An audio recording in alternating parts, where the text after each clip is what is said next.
আজকেও বাংলাদেশ অত্যন্ত ভালো খেলছে, আমরা আশাবাদী বাংলাদেশ সামনে আরো ভালো খেলবে ইনশাল্লাহ। পরবর্তী অপশনে এই ফুটবল খুবই আগানো ছিল, কিন্তু আজকের খেলাটা আমাদের কাছে মোটেও ভালো হয়নি, মোটেও পছন্দের হয়নি আজকে খেলাটা। তারেক গাজী, হামজা চৌধুরী, ফাহিমুদ্দিন অনেক ভালো খেলছে। আমরা আশা করব নেক্সট ম্যাচগুলো যে আছে সুন্দর করে খেলবে এবং দর্শকরা মন ভরে দেখবে, তাদের সাপোর্ট করবে। যদি আমরা পয়েন্ট টেবিলে টপে থাকতে পারি তাহলে ইনশাল্লাহ আমরা এশিয়ান কাপ খেলতে পারবো, এবং এশিয়ান কাপে যদি আমরা একটা ভালো রেজাল্ট করতে পারি তাহলে ইনশাল্লাহ 2030 ওয়ার্ল্ড কাপে, যেহেতু আমরা জানি 64টি দলের ওয়ার্ল্ড কাপ অনুষ্ঠিত হবে, তো আমরা যদি ঠিকভাবে খেলতে পারি তাহলে আমরা আশা রাখি যে আমরা 2030 ওয়ার্ল্ড কাপে খেলতে পারবো। এবং বাংলাদেশের কিছু দুর্বলতা রয়েছে, স্ট্রাইকার সমস্যা, যেটা বাংলাদেশের অনেক দিন যাবতই রয়েছে, কিন্তু আমরা আশা রাখতেছি যে এই সমস্যা খুব তাড়াতাড়ি বাংলাদেশ সমস্যার সমাধান করতে পারবে।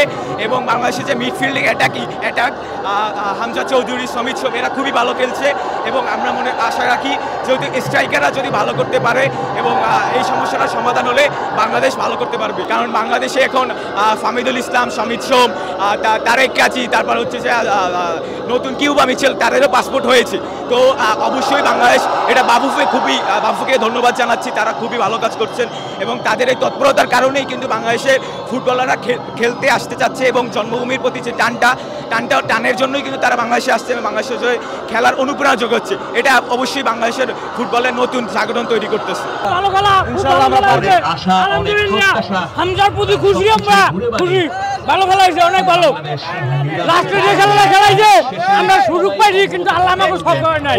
যেহেতু আমরা দেখতে পাচ্ছি যে এখন বাংলাদেশের ফুটবলে একটা উন্মাদনা শুরু হয়েছে, যেহেতু আজকের খেলাটা অনেক সুন্দর হয়েছে, আমরা খেলা থেকে খুবই আশাবাদী। বাংলাদেশের কামব্যাক অনেক সুন্দরভাবে হয়েছে, আমরা পরের থেকে বাংলাদেশকে সাপোর্ট করব। আমরা আশাহত হইনি, আজকে ম্যাচ হারলেও আমরা আশাবাদী এরপর থেকে বাংলাদেশের কাছ থেকে আমরা একটি সুন্দর এবং ভালো খেলা উপহার পাবো। ধন্যবাদ। For more updates, follow us on Facebook, subscribe our YouTube channel, get the latest update on www.daily-sun.com.